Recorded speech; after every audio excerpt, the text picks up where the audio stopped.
Film Gi tahun 2025. Film ini mengisahkan tentang seorang tokoh bernama Soo Hok Gi. Ia adalah seorang mahasiswa Universitas Indonesia yang lebih dikenal sebagai demonstran dan pecinta alam. Film ini menceritakan tentang Soo Hok Gi. Ia dibesarkan di sebuah keluarga keturunan Tionghoa yang tidak begitu kaya dan berdomisili di Jakarta. Sejak remaja, Soo Hok Gi sudah mengembangkan minat terhadap konsep-konsep idealis yang dipaparkan oleh intelek-intelek kelas dunia. Semangat pejuangnya, setia kawanannya, dan hatinya yang dipenuhi kepedulian sejati akan orang lain dan tanah airnya membaur di dalam diri Gi saat kecil. Hal ini juga membentuk dirinya menjadi pribadi yang tidak toleran terhadap ketidakadilan dan mengimpikan Indonesia yang didasari dengan keadilan dan kebenaran yang murni. Semangatnya ini sering salah dimengerti oleh orang lain, bahkan untuk sahabat-sahabatnya sendiri. Salah satu sahabatnya pernah bertanya, untuk apa ia semua melakukan perlawanan ini? Namun, Soo Hok Gi hanya menjawab dengan tenang. Ia menjelaskan bahwa akan adanya kesadaran untuk memperoleh kemerdekaan sejati dan hak-hak yang dijunjung sebagaimana mestinya. Ada harga diri yang harus dibayar dan memberontaklah caranya. Semboyan Gi yang mengesankan berbunyi, lebih baik diasingkan daripada menyerah pada kemunafikan. Masa kehidupan remaja dari kuliah dijalani di bawah rezim pelopor kemerdekaan Indonesia, yaitu Bung Karno sendiri, yang mana ini ditandai dengan konflik antara militer dengan PKI. Gi dan teman-temannya bersikeras bahwa mereka tidak memihak golongan manapun. Meskipun Soo Hok Gi menghormati Soekarno sebagai founding father negara Indonesia.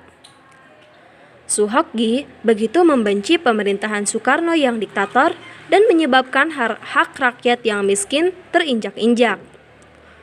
Soo Hok Gi tahu banyak tentang ketidakadilan sosial, penyalahgunaan kedaulatan, dan korupsi di bawah pemerintahan Soekarno, dan dengan tegas bersuara menulis kritikan yang tajam di media. Soo Hok Gi juga sangat membenci bagaimana banyak mahasiswa berkedudukan senat janji-janji manisnya, hanya omong kosong belaka yang mengodoki usaha mereka memperalat situasi politik untuk memperoleh keuntungan pribadi. Penentangan ini memenangkan banyak simpati bagi Soo Hok Gi, tetapi juga memprovokasikan banyak musuh ternyata. Banyak dari orang-orang yang berusaha melobi Soo Hok Gi untuk mendukung kampanyenya.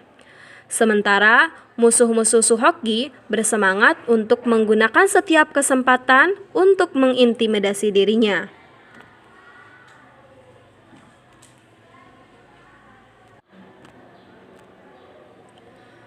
Soo Hok Gi memiliki seorang teman kecil, yang mana ia sudah lama mengagumi keuletan dan keberanian Soo Hok Gi. Namun, dirinya sendiri tidak memiliki semangat pejuang yang sama. Dalam usia berkepala dua ini, kedua lelaki itu dipertemukan kembali, meski hanya sebentar.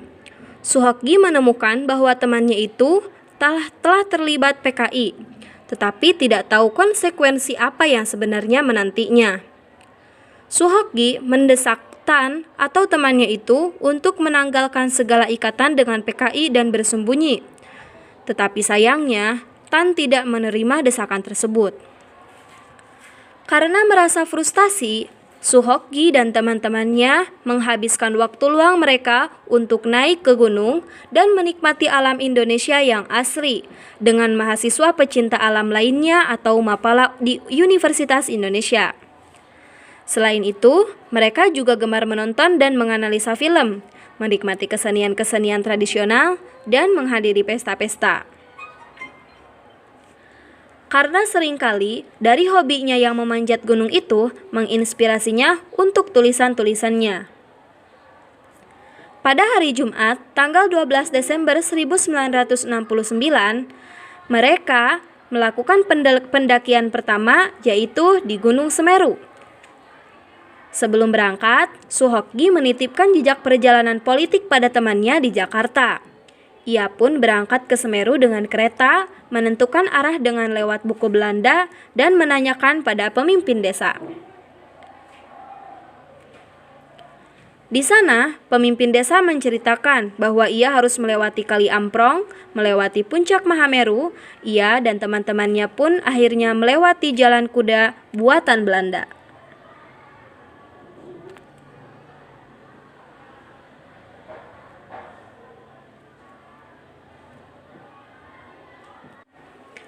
Perkemahan malam di tepian Danau Gunung Ranakumbolo dimulai.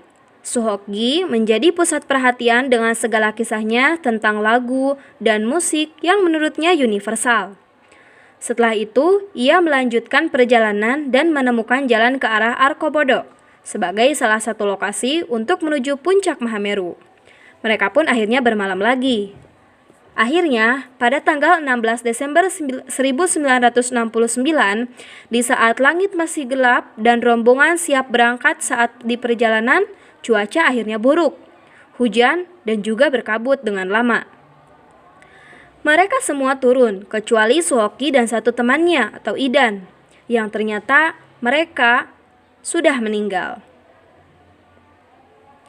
Setelah itu, diaturlah rencana penyelamatan. Akhirnya, pada esok harinya, tanggal 17 Desember 1969, mereka yakin bahwa Suhokgi dan Idan itu telah meninggal di tanah tertinggi Pulau Jawa. Mereka menjumpai jasad yang sudah kaku, matanya terkatup kencang, serapat katupan bibir birunya.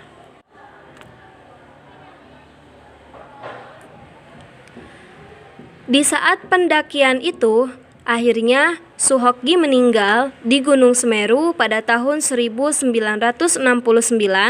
tepat sehari sebelum ulang tahunnya yang ke-27 akibat menghirup asap beracun di gunung tersebut. Dia meninggal bersama rekannya yang bernama Idan Lubis. Suhokgi memang sudah tidak ada. Ia sudah meninggal di puncak Gunung Semeru. Tetapi pemikiran dan tulisan-tulisannya masih menginspirasi kita, tentunya banyak orang hingga sekarang. Salah satu quotes yang diambil dari catatan harian Suhokgi yaitu merupakan tulisan tentang seorang filsuf Yunani yang pernah menulis bahwa nasib terbaik adalah tidak dilahirkan. Yang kedua, dilahirkan tetapi mati muda. Dan yang tersial adalah umur tua. Rasa-rasanya memang begitu, bahagialah mereka yang mati muda, katanya. Kehidupan sekarang benar-benar membosankan saya. Saya merasa seperti monyet tua yang dikurung dan di kebun binatang yang tidak punya kerja lagi. Saya ingin merasakan kehidupan kasar dan keras. Diusap oleh angin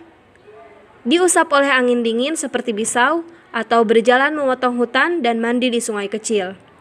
Orang-orang seperti kita ini tidak pantas mati di tempat tidur. Yang paling berharga dan hakiki dalam kehidupan adalah dapat mencintai, dapat iba hati, dan dapat menguasai kedukaan, dan dapat merasai kedukaan.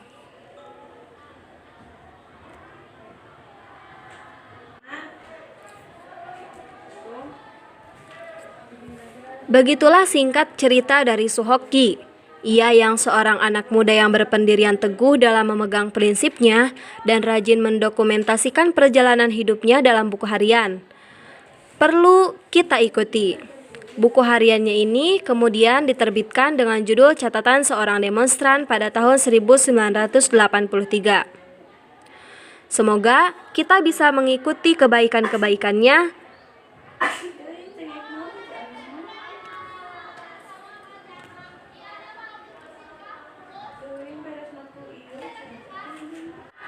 dan bisa meneruskan perjuangannya.